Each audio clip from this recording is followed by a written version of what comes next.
What is up, everybody? Welcome another edition of Drive for Show, DFS for Dough here on Rotogrinders, free for all members and on our YouTube page. Thanks for checking us out. And if you're downloading us as a podcast later on, thanks for listening. I am Justin Van Zuiden. We'll be hosting the show as usual. I'm a little under the weather this week, so playing through the questionable tag here, but we've got a fun week of golf ahead. So still excited to be doing the show. And we can't have too many shenanigans here at the beginning because we've got lots of stuff to break down this week. We've got the match play event, which starts on Wednesday, and then we've also got a full field event, the Corrales Punta Cana Resort and Club Championship as well, that starts on Thursday. So plenty of golf to break down. I'll bring in my two usual co-hosts, Mr. Notorious, Derek Farnsworth on one side. Noto, what's up? Yeah, I'm excited for this week. Get a little bit of extra sweat with it starting tomorrow. So excited about that, coming off of a pretty good week. Feels like it was a month ago, though. I've been doing, models for two events this week. So my brain is a little fried right now. But yeah, excited for this week and ready to keep rolling. For sure. Should be a lot of fun and lots of golf to follow the next few days. I'll bring in Mr. Tyler Tamboline on one side. He's been a busy man tonight. So putting in a third show of the day. Tambo, what's going on? What's happening, man? I'm excited. Like Noto just said, this is a good one. I don't know, like people want better out of them from this, but I personally love the match play. I like the one-on-one factor. Maybe the TV coverage could be a little better and show some more shots, but we're always asking for that anyway. So not much has changed there. I personally love this event. And from a DFS perspective, had some fun today doing the lineup HQ video. Just a lot of fun building these lineups. And when you know they can all sort of hit that final four pod and everything works out, it's just exciting to see how some of them shake out. And you're like, oh, that's a nice looking lineup. It's hard to pick just one. So that's why I got to build 150 this week. Well, let's touch on the match play here. I guess we can take a brief look back at last week's event, but it was an okay week for me. Nothing too crazy. I had I think a small loss by the end of the week. So just another week at the Honda. Course didn't play maybe quite as hard as it had in the past, but Matt Jones with a big win. I know a lot of people were on him last week. I had him in my GPP article last week. So for as frustrating as some of our picks were at the Players, we came back with a really strong week as a whole from all our Rotogrinders content last week. So Noto, maybe your main takeaway from last week. Yeah, it was a good week. Like you mentioned, a lot of us were on Matt Jones. TJ had him as an outright at 70-1. I had him as a top 5 and top 10 bet over on Scores and Odds, but didn't bet him on the outright. So it was still good, but not as good as it should have been. I had him in my main lineup as well. Got on to Still late in the week. Henley had a good week. So overall, really good week. Looking to keep that going. And as far as the tournament, yeah, I mean, everyone just kind of imploded early on Sunday. Jones kind of just coasted to a victory. And a lot of people thought, playing with JB Holmes would kind of mess with him since he's the fastest player on tour and JB's the slowest player on tour. But yeah, Jones was he was locked in from the get-go. He's so funny, man. Right when he gets up to that ball, he's ready to start swinging. I kept thinking he was taking a practice swing, and then there was one time he's in between two trees, just walks up there, hits it like he's just playing a practice round. So good to see him win. Back in the top 50 in the world, back in the Masters. So good to be on him, and good to see one of the better guys win on tour. Tambo, your thoughts from last week? Good week overall. Not a great week, but a good week. It was a lot of these 5 out of 6s though, man. These, one-offs that didn't quite get there. Fratelli burned me in some spots, Furyk and others, but had some Matt Jones in the mix there too. So I like that. And overall a good week. Just I wanted your expert survey bold prediction to come through. I needed to take down these qualifiers in these tournaments with 5 out of 6, but it didn't get me enough. A couple of Qs coming in 3rd and 5th place, still cashing in them, but you need the top prize. So we're back to Q season. That's what I know. And I'm getting after it again this week, and the match play is always a fun one. So bring some of that money across here and blow it all this way. Like I said, everything looks good on paper this week. All right, let's talk about the match play format here a little bit. We've got basically a March Madness type bracket, 64 golfers in groups of 4. They'll play round robin Wednesday, Thursday, Friday to determine a group winner. The top 16 winners from each group will advance. And so that brings a lot of strategy into play. Obviously, you don't want to be playing 3 guys from the same group when only one can advance. And even, with winners advancing out of the same group, or out of 2 different groups, they could meet in that round of 16. So maybe you want to set up your player groups in lineup HQ to where maybe your players, couldn't meet until the Elite 8, if everything or whatever. I guess we'll call it Elite 8, March Madness terminology, the final 8, in your same lineup. So what I've been doing is basically been setting groups of, not using more than one for each pot of, 8 different players to kind of prevent that from happening. But Tambo, you did the Lineup HQ show today. I'm assuming you touched on something similar to that. Maybe a couple of your key takeaways to, things to avoid when building your lineups this week. Yeah, very, very direct with that. Like you just said, it was the pods of 8. So I called them the octos. You just want one of those. And then out of the entire quadrant, you want 1 to 2 so that you can have, it can be 4-2 from one side where they both meet in the Elite 8 on one side and then the other 2 on the other side. You can have a 3-3 setup. There's a couple ways to go about it. Certainly a video I'd recommend checking out. Lineup HQ makes it extremely easy to go about it. But I guess, yeah, we'll get into some more of it. But I think the bigger thing is every site and world, everything you're doing out there is showing you how to do that. I don't think enough are focused on the strategy. And that's what we went through of some of these paths to victory and what some of these builds actually shake out look like, so you can see how your lineup sets up to actually have a shot where you feel better about it and sort of the odds would be more in your favor. At the same time, a little bit of a, humble brag. I did it on the show there. I'll bring it back, but kind of funny going through all of that. And then I brought up results DB from 2 years ago when this event was held. And I remember because I came second in the 444 that week. It was a big week. It was 20,000. First was 50. But the guy that beat me actually had a lineup that was built, quote unquote, incorrectly. He had 2 guys that met in the Sweet 16 and still got to the top of the tournament. So who knows? I'm building them accordingly. I looked at it like sort of the optimal strategy. When people say $45,000 is the optimal lineup, I should build all my lineups that way. You could. It's just going to be extremely difficult to find the ones that are the right $45,000 lineup. So here I'm doing what you just said, Cards. I'm building accordingly. And we went through it all on that show today. Yeah, check it out if you have the time. And then we'll start getting into the brackets here. But Noto, any other general takeaways on maybe the course that we're using for the match play or your strategy thoughts this week before we dig in? Yeah, I think that's a really good point on the player groups. If you're not doing that, you're probably leaving money on the table. I don't think there were very many that had 6 of 6 into the Sweet 16 when this happened 2 years ago. And I don't think there was a single lineup that had all 4 of the final 4, even in the big GPP. So, I mean, the odds of it getting, having a perfect bracket are very small. But at the same time, you want to maximize those chances. So putting those groups together makes a lot of sense. And I actually learned this the hard way before the show. If you are making player groups, make sure to set your player pool beforehand, because if you X somebody out after you group your players, then that group is going to be inactive. So I went through and built 150 lineups and then realized that none of them, are using the rules that I built. So I'm going to have to go back and do those after the show. It's a shame you caught that. Otherwise, Tambo could have, given you grief on the lineup review show, gone through your lineups and talked about how suboptimal they were. But who knows? Maybe one of those would have won. You just never know sometimes. Yeah. Unpredictability reigns supreme with the match play. So, don't be afraid, like Tambo mentioned, to leave some money on the table. But I'm going to go ahead and pull up our YouTube chat here, and we're going to play a little bit of a game here like we did last week. We gave away a week of free Rotogrinders Premium, and we are going to do the same here this week with this show. So let's see. I'm gonna try to give some clever hints here. So let me take a look. It is a player that is ranked in the bottom half of the bracket. We'll just start there.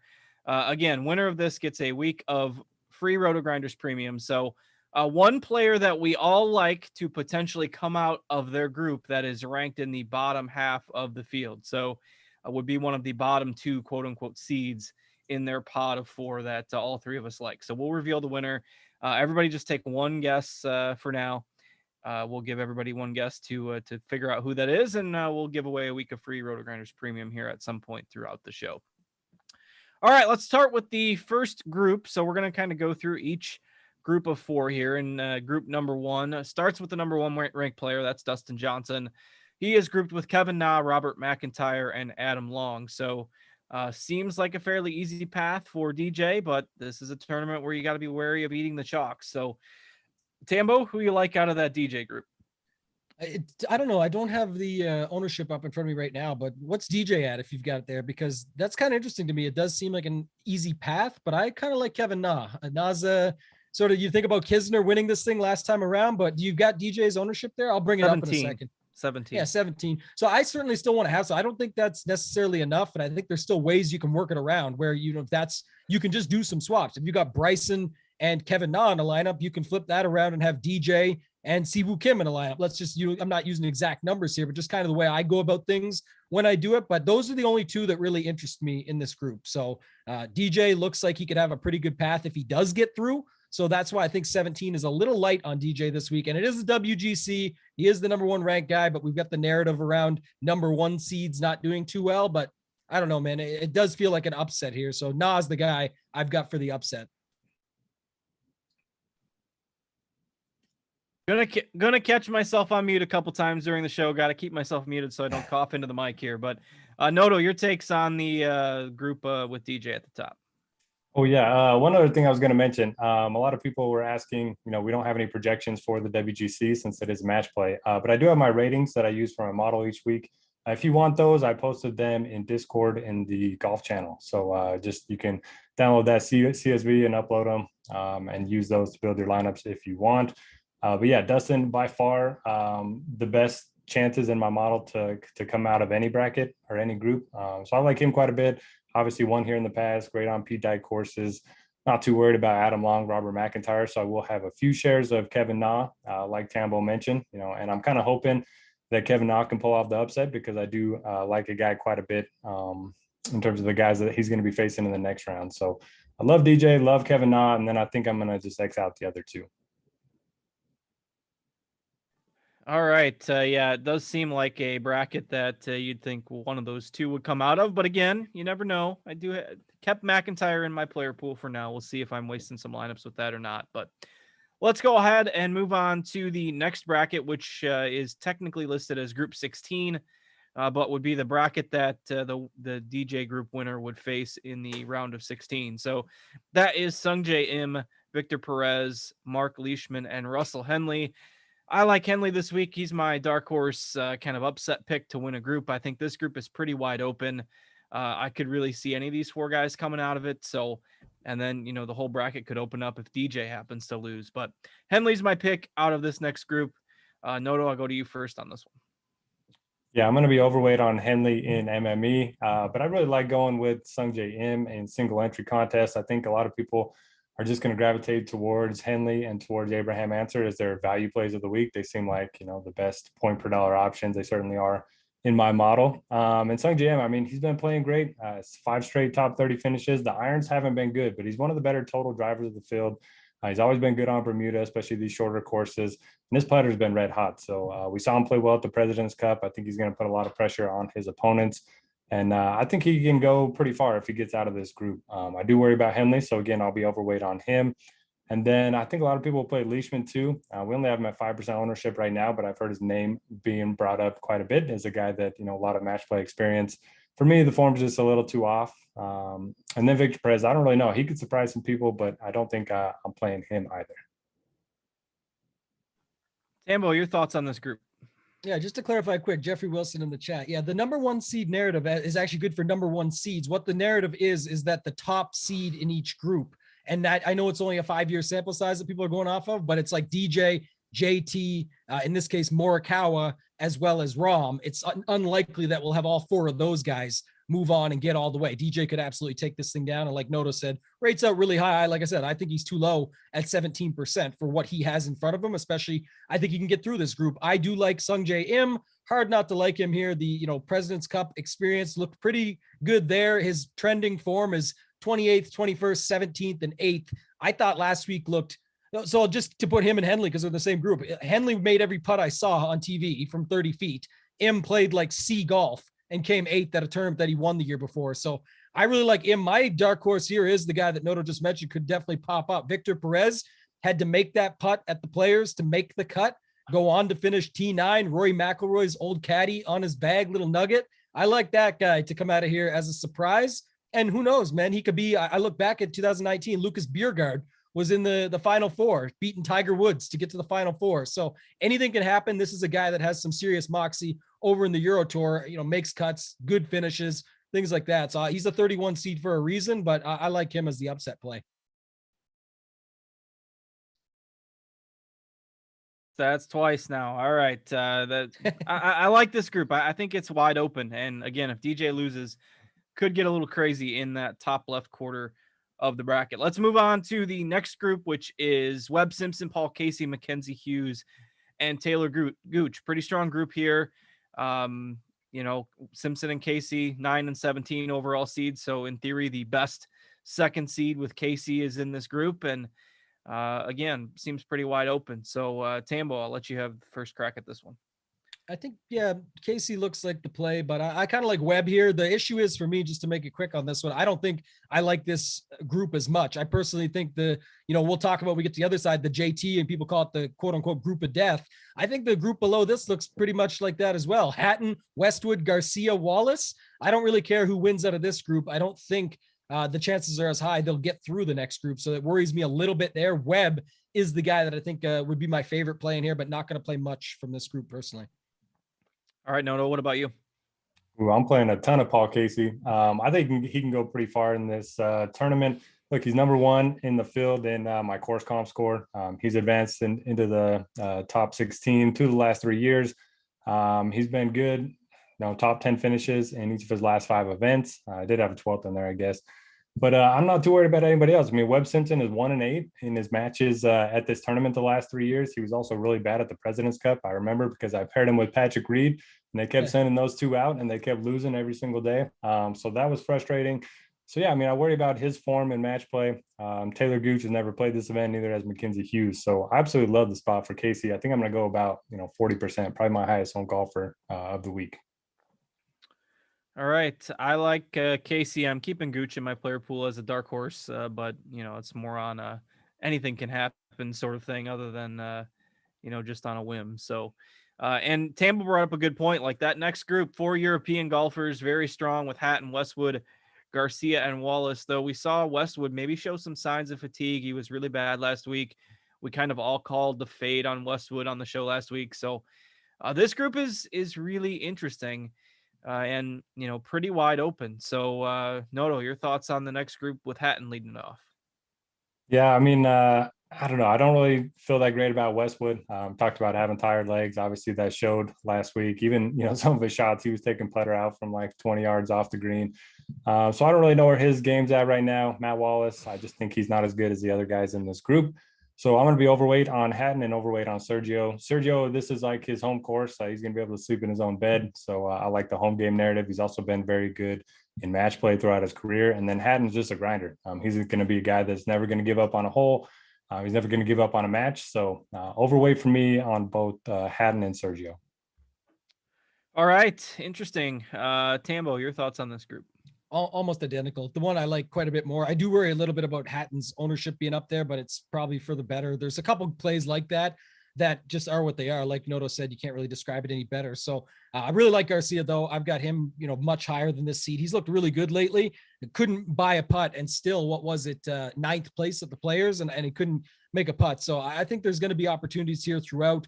And I like him to go further than that. So Garcia is actually one of my favorite plays, and probably why I have a little less love for Casey. Interestingly enough, Casey is the Euro in that group before. So there's a Canadian, 2 Americans, and Casey, and it's likely, you're right, Noto, he'll probably get through. So there is merit there for that, because he could beat the other guys down below if anybody does. So yeah, I like it that way. Garcia being my favorite, Hatton second.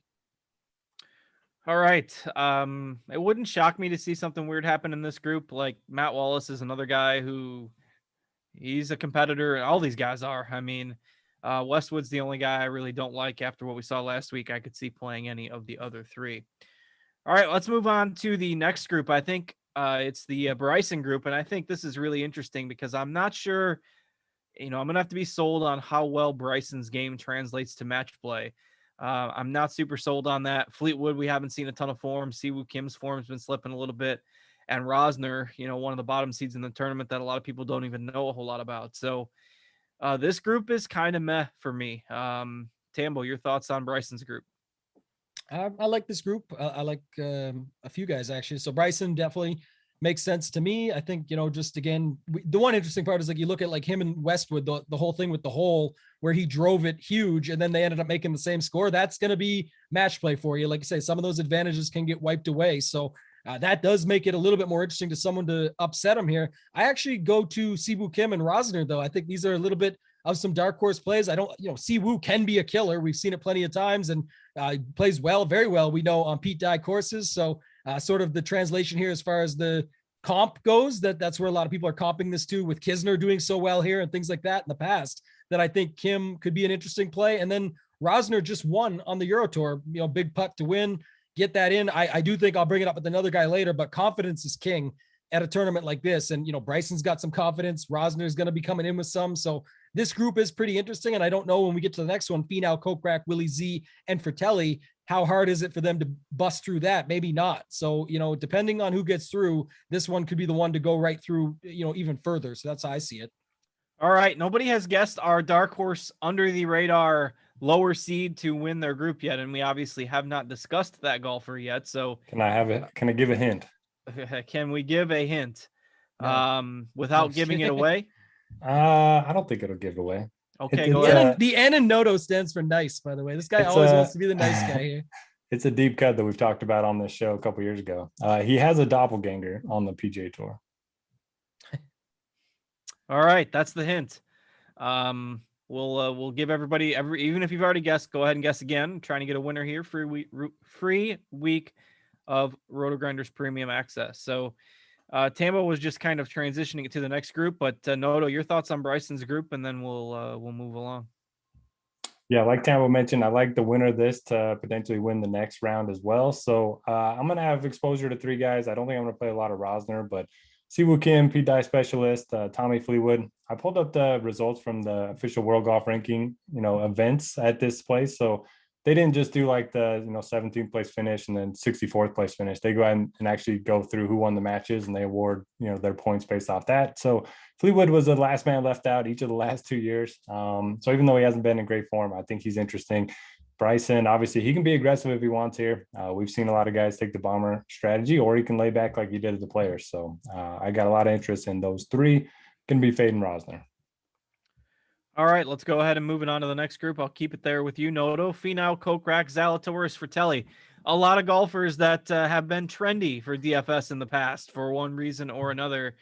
Finau, obviously, Kokrak's been playing well. Everybody likes Willie Z. And Fratelli is a Texas guy, a Texas Longhorn who has played this course, before. So I think this is an intriguing group, and I do like the winner of this group to advance to the next round.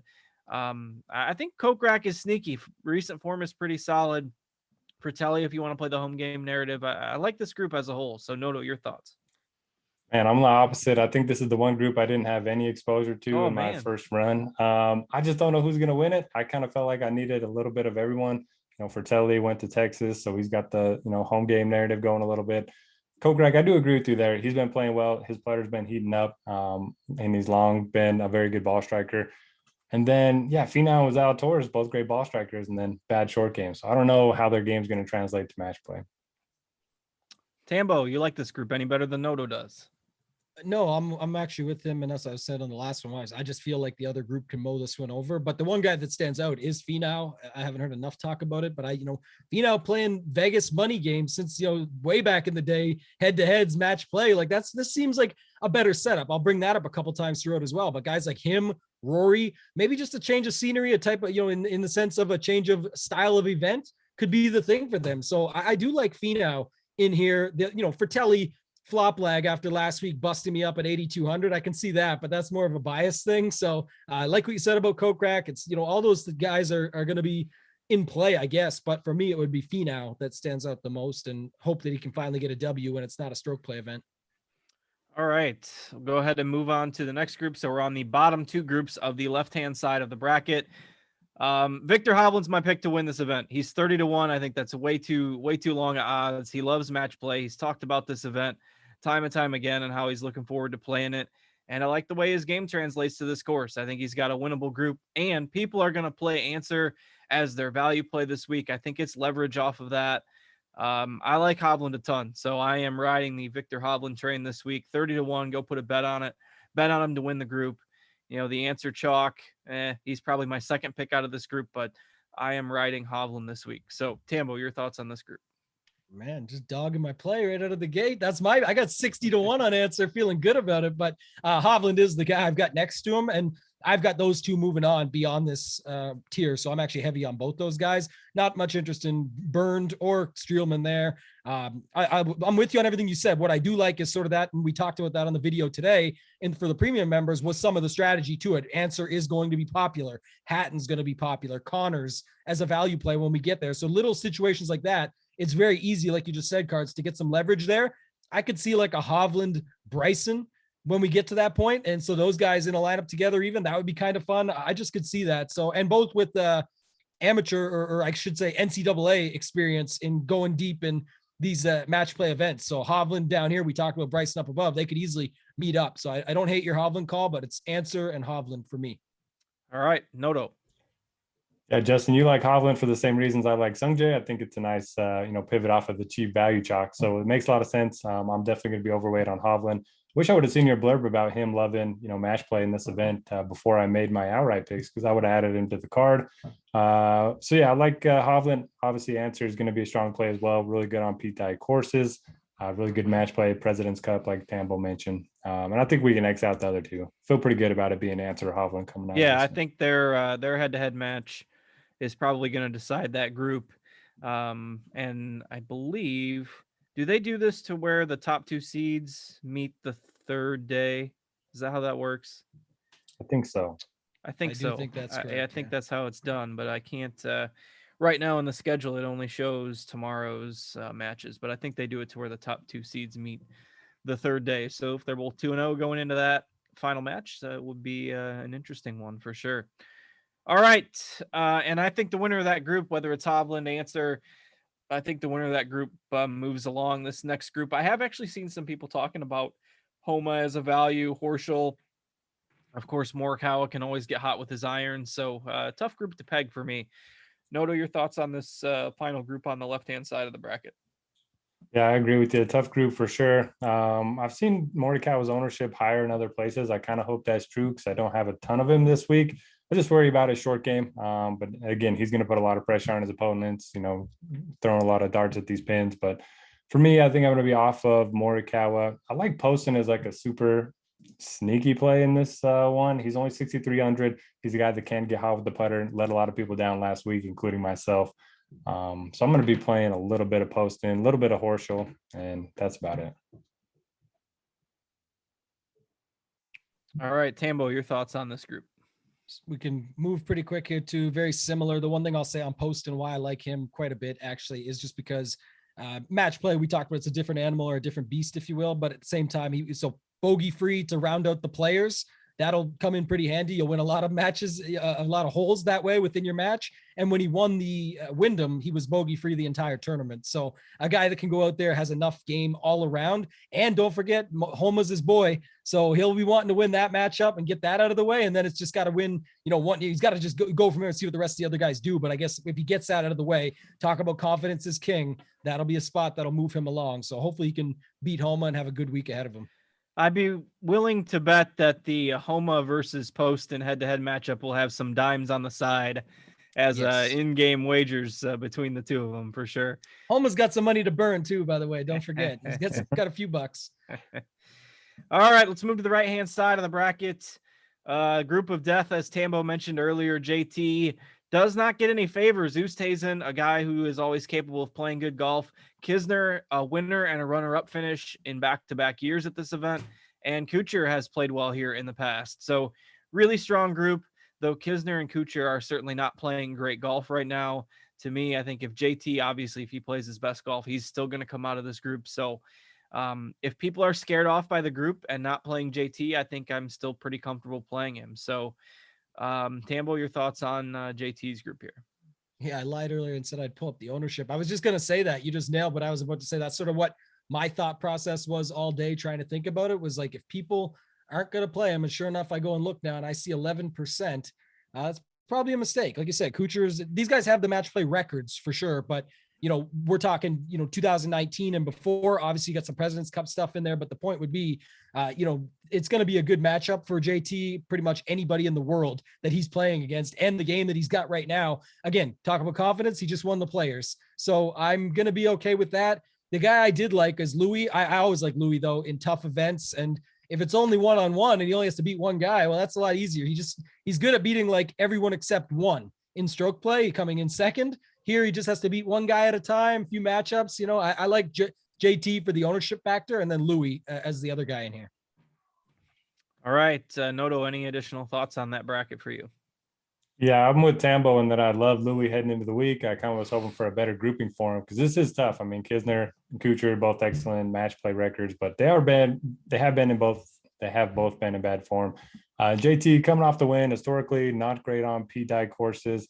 He's only made it out of the group stage once here in 4 years. So, I'm going to be overweight on Louis, even though I don't like the bracket. All right, let's move along. Noto, we'll stick with you. The next group, Fitzpatrick, Wolf, Connors, and Spieth. I think another group where you could see any of the four coming out of it. Don't trust Wolf with his current form and the fact that he's been a little bit injured. So, Wolf, I don't like. I could see an argument to be made for any of the other three in that group. So, Noto, I know you're usually a Fitzpatrick guy. Is he your golfer out of this group? I'm going to be overweight on Fitz and overweight on Spieth. I think both of them have a chance to win the whole thing this week. But it's a tough group for sure. Corey Connors won in Texas. He's obviously been in great form. He's been a top 25 machine pretty much for the last 6 months. And then Wolf, like you mentioned, the injury, there's too many question marks around him. So if he ends up coming out of this group, that's really going to hurt me because I'm pretty much overweight on, everyone else. But I like Fitz and Spieth the most. It just seems like Spieth's, a little overpriced, and hopefully that keeps ownership down. Texas guy, he's going to have all the fans behind him. And you can't really, factor that into models, but I think that's going to help. Tambo. Yeah, exact same. The same thought. I just was looking up Connor's ownership real quick here. It's about 12, I think. Yeah, I think he was getting. So this is all I was going to say different to add on to it because I'm with you. What I love here is that I think a lot of people are utilizing Connors as one of the value plays if they're even going there because they already love the guys above to get out and beat this group. If JT gets through, they expect him to beat. But I could see a JT Spieth matchup. That'd be a lot of fun. We get that back. They say that's sort of the matchup back in the day that stole his soul or whatever. They played that round together and Spieth never bounced back until now. He has bounced back. So I'd love to see JT coming off a Players win, getting through the first round against Spieth, who's quote unquote back, and then beats his group. But if everyone's going to be using Connors there, I'm out on Wolf. I like Fitz quite a bit. And I do like Spieth just a little more and more as the week went on, the short week we have, because of the fact, Texas, how much he's been playing, how good, if he starts making those putts, everything can line up well for him here. And then he could get through. He got those magic beans. So Spieth and Fitzpatrick for me. All right. Don't mind those calls. Let's go ahead and move on to the next group. Where I think you'll see all sorts of different opinions on this group. I mean, Cantlay is obviously the top player in the group. Matsuyama has upside, but can't putt right now. Ortiz, I've seen a few people on. Noto likes Brian Harman every day that's ending in Y. So, yeah. Tambo, your thoughts on this group here? Well, yeah, why not Brian Harman? Why wouldn't we go back? So here's what the guy said I would bring up earlier. One of my favorite plays this week actually is Harman, just because the confidence is king factor, third at the Players, getting that big paycheck, chopping it up with Bryson, $885K, feeling pretty good. But after that event, we were sort of saying like, that's what Kisner does, right? He shows up at these big field events. Maybe he can't go on to win them. Mind you, he won this in 2019, but now we're talking about the same thing. Pete Dye track record, like I said, if you want to use that as comps again, there's just so many factors for me that line up. And he's a pit bull, a bulldog, whatever you want to call him. I think he is a literal bulldog. I think that was his college. Harman is the guy here that I'm on. And I actually would go to Ortiz as the other dog. I really like the dogs in this group. Ortiz lives, studies in Texas. I know that's been pointed out this week a few places. And then you think about him, he got his win in Texas, much like Connors in the previous group. So if you want to take that angle and run it with someone for less ownership, do it with Ortiz. And this is not really the scariest of, whatever you want to call it, octagons, of 8 guys. It's not, to me, the worst. If one of these guys like Ortiz and Harman do get through, I think they can get through the next group as well. All right, Noto, is it a Harman week for you? Yeah, it's always a Harman week, and it usually ends well. So I'm on board. Tambo mentioned the Pete Dye reference. He's been great there. He's been great on shorter courses, coming off of the third place finish at the Players. So I do like Harman, but I also like Patrick Cantlay quite a bit. I think he's getting a little overlooked for guys that could actually win this thing. He's 26-1. I like that number as an outright. Actually bet him. And, he's been the last man out in his group each of the last 2 years. Hideki's never advanced out of the group stage in 4 tries. And Ortiz, first time here. So I'll fade Matsuyama and Ortiz. All right. I kind of like Matsuyama for his kind of dark horse potential at like 5%. But that's probably just me burning money. So don't listen to that one. That's it just needs to get reasonably good with the putter. But we've been waiting on that. It's been 84 years. All right, let's go ahead and move on. Next group, Patrick Reed, Joaquin Niemann, Bezuidenhout, and Bubba Watson. Bubba's had some success here in the past. I believe he destroyed Kisner a couple years ago in the final, I think, if I'm remembering that correctly. But this group, I don't know, interesting. I'm never a Reed guy. Niemann is okay, but kind of trending towards being chalky. So, Noto, you like anybody hot take out of this group? Don't really have a hot take. I'm probably not going to play a ton of Bubba just because he hasn't been in the best of form. I know, you can play the P Diangle. He won here, all that stuff. Patrick Reed, he has this moniker as being a great match play guy, but he hasn't been all that good here in the past. So, yeah, I don't know. I have interest in Niemann a little bit. He was T25 last week and had an awful week around the greens. If he would have done anything, he would have been, in the top 5. And then Seabez, one of the better short games on tour. So I think that will help in a format like this. But for the most part, I'm not too high on this group as a whole. Yeah, I kind of fall into the same boat there. Tambo, anything sticking out for you? I just can't make up my mind, actually, to be honest, on Reed. Like, me, I'm always back and forth. Like, I wasn't on him at all. I kind of hated it because, like Noto mentioned it there, the moniker of, how good he is in these events and how he's this match play beast. And then maybe he's not, like, he hasn't been too special anyway. And like he talked about the web pairing at the President's Cup and all that stuff. So I definitely like Niemann. I'm going back and forth between, you can play whoever you want, but I'm saying, like, I'm going back and forth between Reed and Bubba and kind of feel just like taking a stand there. And it might be with Bubba. If not, if no one's going to go back to him, just the only thing that popped into my mind as we're, doing the show live is the same factor of Finau and Rory, who we'll get to, where maybe the format changed. It's something he's done well at in the past. He knows it.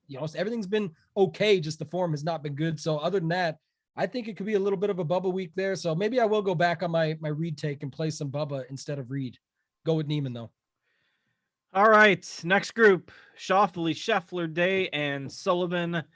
Scheffler, another Texas native. I've kind of warmed to him as the week has gone on. Is 7th in ball striking this year. So Scheffler, I think, could be a potential winner here, but a fairly strong group, maybe with the exception of Sullivan, who we haven't seen much form from in the States over the past couple of years. But Tambo, your take on the Xander group? Yeah, I do like this group. I'm with you on Scheffler there. I actually like Scheffler, Schauffele, and Day.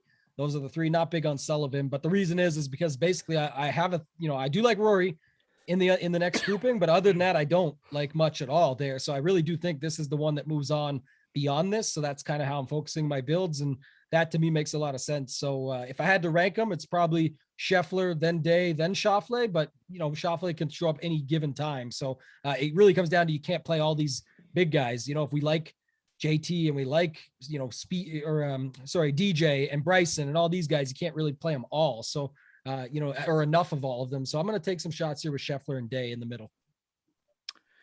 All right. Noto, your thoughts on this group? Yep, I'm on the same page. Like Day quite a bit. Pete Dye specialist. He's been in good form recently. 4 straight top 35s. He gained 11 strokes tee to green at the Players. So it seems like he's turning it around. He's talked about how healthy he feels. So I like him quite a bit. The Scheffler Texas angle is certainly worth playing. Even though he's going to be, 15% owned, it's pretty easy to get overweight on that at his price point. And I still don't know what to do with Xander. I already crossed off Sullivan, but still don't know what to do with Xander at this point. Random thought that just crossed my head. Do you guys know how they handle ties within a group? I mean, obviously, I think it's head to head.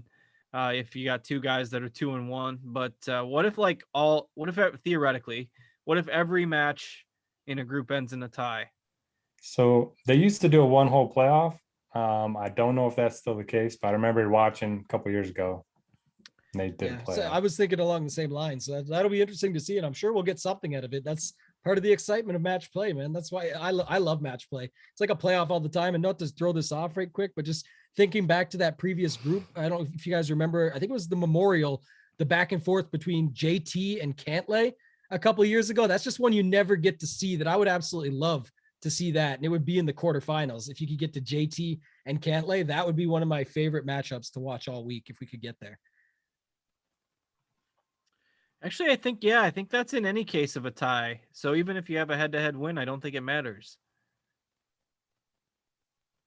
I think it's a sudden death playoff for each group that ends in a tie. It's hey, Chad Even Eckert better. says in the chat, sudden death. Yeah. Shout out Chad. I don't think it's even if you have a head-to-head win, it doesn't matter if everybody's got the same record. So, all right, interesting. Boy, that'll be fun if you got a guy on the fringe of advancing. So all right, now I've opened too many tabs, and we're at the Rory group now, right? Did you guys, Yeah. Noto, did you give your takes on the Xander group? Yep. All right, stick with you then. Let's talk about Rory's group. We got Rory trying to compete with Bryson and fighting a two-way miss off the tee right now, man. It scares me to death to play Rory at the moment. I'm generally a big Rory guy, but I can't really get there right now. And I don't love this group outside of him either. So I don't know what to do other than hope the winner of this group loses in the round of 16. Yeah, I don't know what to do with Rory either. Fading him is scary, and he's only going to be 9% owned. Anytime, I mean, we saw with Justin Thomas, he struggled, and then his price came down and he won the Players. So I don't think he's that far off from turning it around, but I think he's going to a new swing coach now. So there's enough points for me to probably be underweight on him. Lanto, I get it, but I'm probably going to be underweight on him as well. I'm going to go to Ian Poulter. Great match play record. Burned me last week, burned a lot of people the last 2 weeks, missed cuts at the Honda and the Players. So nobody's going to play him, and he's only 6,700. And then this feels like an event that Cam Smith is going to go deep on with that mullet and with the mullet and the mustache. That's going to be on TV on Saturday. Yep. It's just going to happen. Yeah. Are you saying that it's going to be fabricated to make Cam Smith win so the mullet and the mustache are on TV? He just shows up in these events. I mean, my wife doesn't watch much golf other than when I have it on, and she happens to be in the room and she knows who Cam Smith is. Yeah, because he's the most annoying guy on tour to mess around with in DFS. Like, it's so impossible. And I knew Noto was going to say this, and that's really what I was waiting against, to be like, please don't say it. Please don't say it. I was hyped when he said Harman earlier and we got on that tip, but man, I just could see it for sure. Like I said, I like Rory here just because of the ownership and the fact that I think it's possibly, if we will call one of these in golf, a get right spot, if you will. So I think that could be it for Rory. Be going to match play where it's just one-on-one, doesn't have to fight much else. The Pga coach change has been official now, and all that stuff is whatever. But I don't really like the rest of the group. Poulter was the interesting one to me, but I'm with you, Noto. I could easily see it, and I probably still won't play it. So hop on your Cam Smith plays, because I just cannot play this guy, man. It just sucks. But he's the guy that you'll always see on TV, like you said, the mullet aside. He's played some pretty good golf, man. He is a good golfer, that's for sure. I put Cam Smith in my article as the pick to win this group, so I got to side with Noto on that one. So hop on board, Tambo. I have to now. When that happens, I always get absolutely destroyed. Trust me. So I'm doing that. And you guys both said no Reed, right? Yeah, so that's good for you. I'm going. Well, that could be good for me. Yeah, now I got to decide on that one. But I'm with you. I'll get some Cam Smith shares in there now. Just because. All right. Cue up the 0-3 finish for Cam Smith now. All right, let's move on to what I think most people will agree is the weakest group of the entire bracket, and also where the winner will come from of our little contest. So you've got Daniel Berger, who says he's at 70% with his rib injury, obviously withdrew last week. You've got Harris English, who is also kind of injured right now. You've got Brendan Todd, who is normally known for his ball striking, but has lost strokes on approach in several consecutive events. And then you've got the roller coaster that is Eric Van Rooyen, who is the guy that we agree on this week as the value play to come out of a group, because this group just stinks. And you got two guys that are injured at the top of it. So, why not take the values here? So you guys can go ahead and add on to that. Tambo, your thoughts on this kind of ugly group? So glad you threw it to me first. That's I wanted to get this hype piece in, man. It's EVR week. It's when do we play EVR? There's three things we look for with EVR. Is he cheap? $6,400. Perfect. Is he in a strong field? A WGC with 64, the best in the world. Check. And is it a WGC or a major? I just said it is a WGC. So all the boxes for EVR this week. I hate the group otherwise, and I'm only using them as a value play anyway, because Rahm is going to destroy everyone. Cat's out of the bag there for the little spoiler alert on the last group, but If Rahm doesn't win this, at least to the final four here, I'll be very surprised. I've got Rahm winning the whole thing. All right, so congrats to Anthony Cauterucci. I hope I pronounced your name. I've been practicing it for the last 30 minutes here. Whenever I'm on mute, I just kind of mutter your name to myself, thinking, I hope I don't screw it up. My last name is Van Zuiden. People get it wrong all the time, but Cauterucci, I feel pretty good about it. So, Anthony, if you're still in the chat, shout out. Let me know how I did on your last name, and our producer, Devin, will get in touch with you on your prize for the correct guess of EVR. Noto, your additional thoughts or rationale on that group? Yeah, Tambo mentioned with DVR, anytime he's in a WGC or major, he seems to show up. It doesn't really make a whole lot of sense, but that's what he does.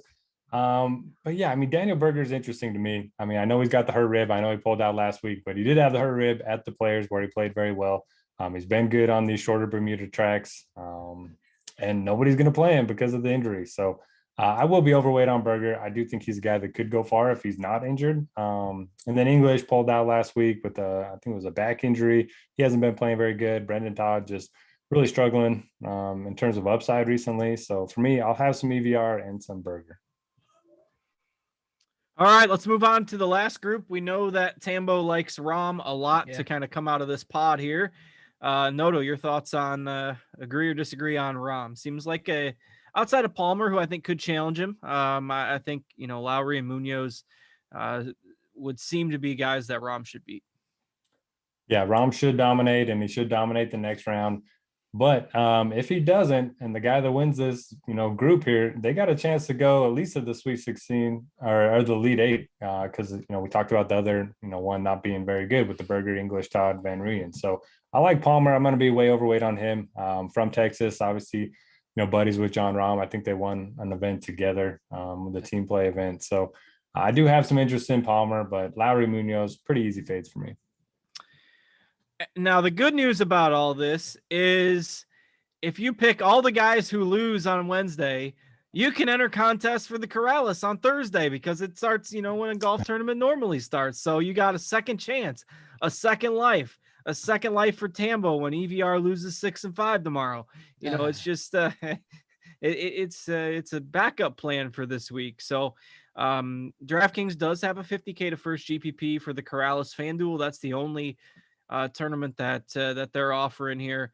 But we'll give just some kind of quick picks for that here, and then we'll get out of here. But thoughts on overall winners of the tournament? I've picked Hovland. Somebody like Henley. EVR. If you want to go for long shots, we've certainly seen that in this event in the past. Tambo, I know you mentioned Rahm being your guy. Are there a couple others you think have a good shot to win it that you think might be worth an outright bet or something like that? Yeah, I got a couple. I took Rahm was my main one. I got him 15 to 1. I got Answer at 60 to 1 with a top 4 each way because it works out if they make the final 4, you'll get a chunk there, 1/5.